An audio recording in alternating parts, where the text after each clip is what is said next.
I don't know if people would like this story, because it isn't really scary, but I'll tell it anyways. I believe in the supernatural as a grown man, in ghosts, and mangkukulam, because I've seen it firsthand. There was this priest our family knew when I was a kid. He was weird and creepy as hell, but he would show us the most amazing shit. He was like a magician. He would show us miracles. He says God gave him. He would buy eggs from the market and drop them only to show he made it into stone. Give it to me, and when I drop it the egg splatters. He would get a knife from anywhere really, say some Latin shit I don't understand, and then use that knife on my hand trying to chop it off, but that knife literally doesn't even cut you or hurt, it just bounces right off you. Then he uses it on an onion and the onion slices right off. Anyways, he did a lot of shit like that. I have more stories. One time, my cousin in the United States got really sick of an unknown disease. Long story short, they took him everywhere, and the doctors there in Cali and Texas didn't know what he was suffering from for months. So, my granddad asked the priest magician, who says he was blessed by God, for help. My granddad paid for his trip to the US, and the magician looked at my cousin. Apparently, he says, kinukulam siya. What's the English of kulam? Voodoo. Anyways, he tried to exorcise the spirit making him sick, but apart from my cousin shaking a lot and speaking random words during exorcism, that was the first time my cousin has spoken a word since getting sick. Not much happened. The priest told my granddad that the spirit inside my cousin told him who sent her, some midwife in La Union, though we didn't know who at the time. My granddad really believed him, so they went back and searched for this midwife in La Union.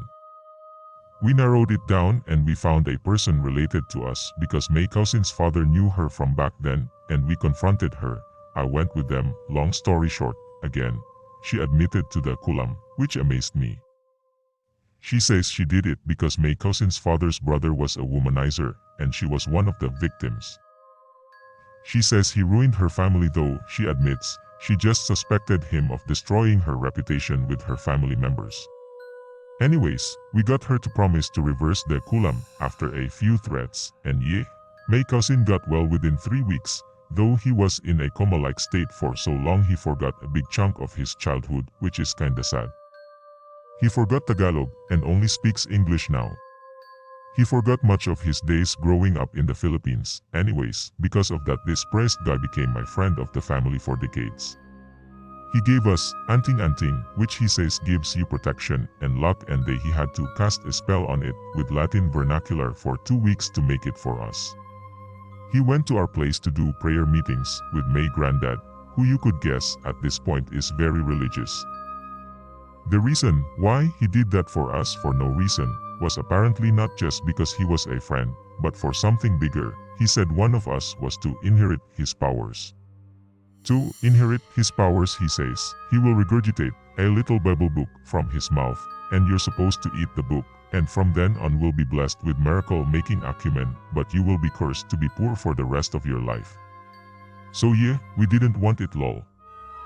We actively avoided him when he went to our place. He turned desperate eventually because he says he can't die without passing his powers to others. This guy died at age 100 plus. By the way, we eventually learned he just gave his miracle powers to his son. Yes, he was a priest but had a son. We were never close to the son, and that's why when he finally died, that was the end of our relationship with them. But that's unrelated, so I'll leave it there.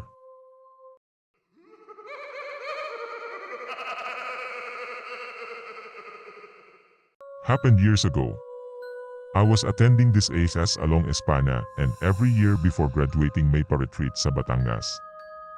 I've heard many stories about this retreat house, so sobrang excited and apprehensive ako. First night in, me and my friends were the only one awake in the boys' dormitory. At that time, we're just talking about stuff.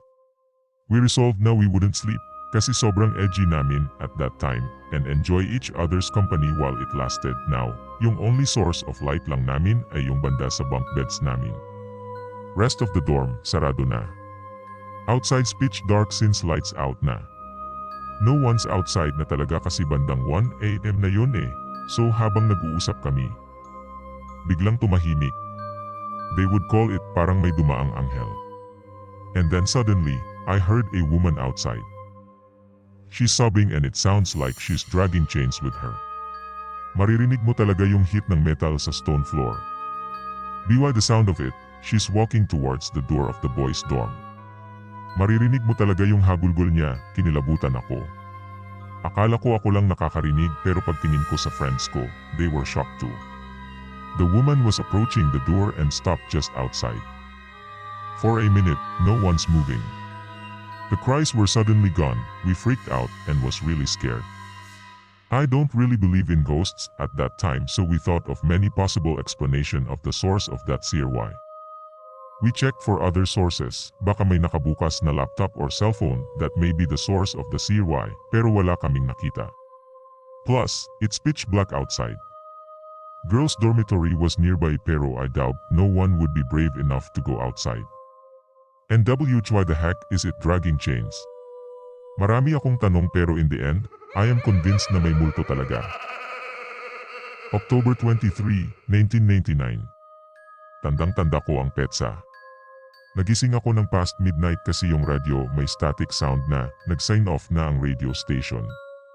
Gusto ko kasi matulog na bukas ang radyo, may kumakanta sa akin pagtulog. Sa sala ako natutulog nun kasama pinsan ko. And although may kwarto ako, mas gusto ko matulog sa sala kasi maaliwalas. Kahoy ang sahig, bumangon ako, binuksan ang ilaw ng sala, at lumapit sa radyo para maghanap ng bagong region station. Alas, may nahanap, si Lee Salonga kumakanta ng Journey. Pinatay ko ang ilaw at humiga ulit habang ang pinsan ko ay himbing na natutulog.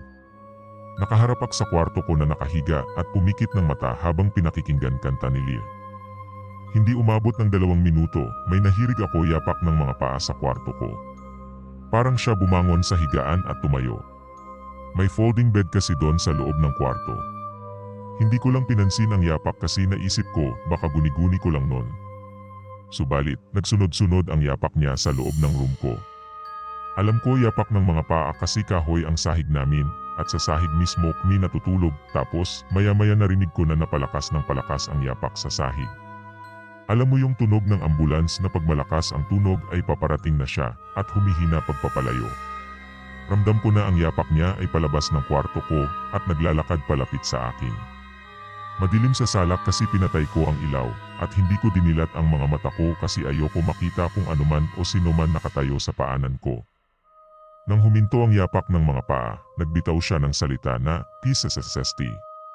Siguro mga 3 segundo ang haba. Dahil hindi ako sumagot, nagbitaw ulit siya ng "P-S-S-S-T" ng mas mahaba, siguro 7 segundo. Dahil sa sobrang takot ko na baka magsitsit siya ulit sa akin o tawagin na niya pangalan ko, sumigaw na ako ng "Nay" na nanginginig ang boses ko. Nagpalitak ng posisyon sa paghiga, humarap na sa pinsan kung tulog pa din ang boses ng pagsitsit niya ay lalaki kasi malamim ang tono. Nagdasal ako ng Our Father at Hail Mary, at yon, tapos may sobrang malamig na hangin ang dumaan mula paanan hanggang ulo ko. Matapos kong magdasal, narinig ko na biglang umiyak ang sanggol ng kapitbahay namin. Malakas na iyak. Si nanay nagising, lumabas ng kwarto nila, tas dumungaw sa main door ng bahay at nagsalita. Nagtanong siya sa kapitbahay kung okay lang ba ang baby at nagpayo na baka masakit lang ang tiyan ng baby. Inisip ko siguro, lumipat siya ng bahay at pinaglauran ang sanggol. Ako nga napasigaw kay nanay, sanggol pa kaya diba? The following morning, tinanong ko si nanay kung may bisita sila kagabi na nakitulog sa kwarto ko. Sagot niya ulan man. Tas tinanong ko siya kung bumangon sa kagabi nang marinig na umiiyak ang baby nila Kuya Arnel. Sabi niya, oo kasi malakas ang iyak. Nagtanong ako niyan para maniguro na hindi ako nananaginip lang nilahad ko kay nanay ng pabulong ang nangyari sa akin ng madaling araw.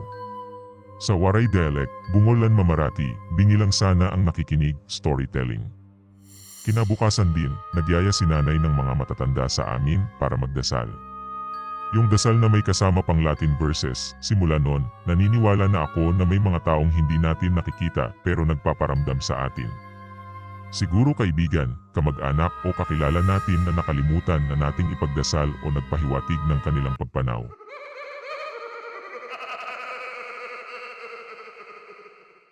Please like, comment and subscribe kung gusto nyo pa makarinig ng mga nakakapanindig balahibong kwento. Sa mga gustong magpa-shoutout, comment lang po kayo sa ating comment section. Maraming salamat po.